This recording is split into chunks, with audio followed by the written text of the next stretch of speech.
ইমানের দাম 10 টাকা, কারো ইমানের দাম 100 টাকা, কারো ইমানের দাম 1000 টাকা, আবার কারো ইমানের দাম লাখ টাকা। তবে আলহামদুলিল্লাহ জমিনে এমন কিছু আল্লাহর গোলাম আছে যাদের সামনে দুনিয়ার ক্ষমতা এনে ঠেলে দিলেও এরা কখনো এদের ইমানটাকে এরা বিক্রি করে না। এদের কাছে ক্ষমতার পাওয়ার আইনা ঢাইলা দিলেও এরা নারী নেতৃত্বের নিচে যায় না, এরা হারামের সাথে যায় না। যারা শরীয়ত আইনে বিশ্বাস করে না এদের কাছে কখনো উলামায়ে কেরাম মাথা নত করতে পারে না। বর্তমান অবস্থা দেখেন না, বরঞ্চ হারামটাকে আমরা আরো আরাম মনে করে পেটের মধ্যে ঢুকাই। কথা কয় না? বরঞ্চ ওই পরিস্থিতি তো অনেক দূরের ব্যাপার। আপনি আমি ইমানদার দাবি করে আপনার আমার হালত কেমন? বলে বরঞ্চ হারামটাকে আরাম মনে করে পেটের মধ্যে আরো ঢুকাই। হ্যাঁ, সুদ খাই কেমনে? বলে সুদ এটা হারাম না, বলে এটা আরাম, এটা খাও, এটা আরাম। ঘুষ খাই কেমনে? বলে এটা হারাম না, এটা আরাম। প্রতিটা সেক্টরে সেক্টরে একটা সিগনেচার দরকার হলো 500 1000 টাকার একটা নোট ঢালতে হয়। একটা নোট না ঢাললে, একটা নোট না হাদিয়া দিলে একটা সিগনেচার আসে না। আবার এই সিগনেচার কোন কোন ক্ষেত্রে মোটা ভান্ডেল দিতে হয় হাদিয়া, হাদিয়া মোটা ভান্ডেল না দিলে সিগনেচার আসে না। আবার কোন কোন ক্ষেত্রে মোটা ভান্ডেলও কাজ হয় না, চেক লিখে দিতে হয়। কথা কয় না? এরকম ব্যাপার আছে না নাই? এগুলো আমরা কি মনে করি খাই? হারাম না আরাম? হ্যাঁ হ্যাঁ, কয় না কি হারাম না আরাম? এগুলো হারাম মনে করে খাই না আরাম মনে করে খাই? আপনি আমি যদি ওই পরিস্থিতিতে পড়তাম তো অটোমেটিক জবান দিয়ে ফটো আসতো, জীবন বাঁচানো ফরজ।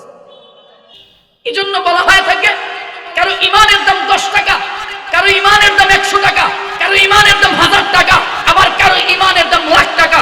তবে আলহামদুলিল্লাহ জমিনে এমন কিছু আল্লাহর গোলাম আছে যাদের সামনে দুনিয়ার ক্ষমতা এনে ঠেলে দিলেও এরা কখনো এদের ইমানটাকে এরা বিক্রি করে না। এদের কাছে ক্ষমতার পাওয়ার আইনা ঢাইলা দিলেও এরা নারী নেতৃত্বের নিচে যায় না, এরা হারামের সাথে যায় না।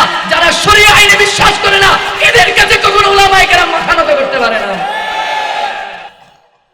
যারা শরীয়ত আইনের কথায়, যারা দোহাই দিয়ে যারা ক্ষমতায় যেতে চায়, হ্যাঁ, উলামায়ে কেরাম কখনো যারা শরীয়ত আইনে বিশ্বাস করে না, এই উলামায়ে কেরাম কখনো তাদের সাথে কখনো ঐক্যমত থাকতে পারে না। এজন্য বলা হয়ে থাকে ইমানের দাম 10 টাকা, 1000 টাকা বা লাখ টাকা। কারো ইমান বিক্রি হয়ে যায় লাখ টাকায়, কারো ইমান বিক্রি হয়ে যায় ক্ষমতার লোভে, 2-4টা 5টা 10টা আসনের লোভে ইমান বিক্রি হয়ে যায়। এজন্য সাবধানতা অবলম্বন করতে হবে। রাজি আছেন না নাই? রাগ করতেছেন? ইমান বিক্রি করার সময় সামনেই আসতেছে।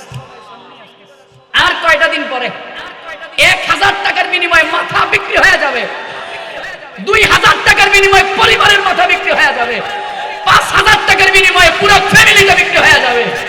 বুঝে শুনে কারবার করবেন, বুঝে শুনে কারবার করবেন, বুঝে শুনে কারবার করেন। কেন?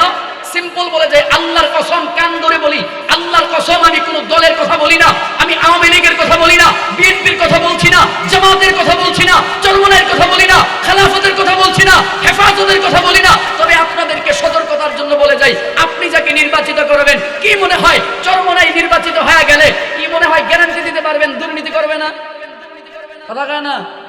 জামাতকে ভোট দিলেন নির্বাচিত হওয়ার পরে দুর্নীতি করবে না, গ্যারান্টি দিতে পারবেন? বিএনপিকে ভোট দিলেন নির্বাচিত হওয়ার পরে দুর্নীতি করবে না, গ্যারান্টি দিতে পারবেন?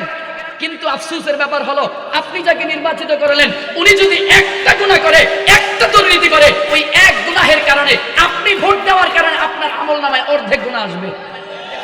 আপনি ভোট দেওয়ার কারণে আপনার নির্বাচিত সরকার আপনার ভোটের কারণে নির্বাচিত হওয়ার পরে যদি 2টা গুনাহ করে, 2টা গুনাহের কাঁদ আপনার আমলনামায় আসবে। 3টা করলে তার অর্ধেক আপনার আমলনামায় আসবে।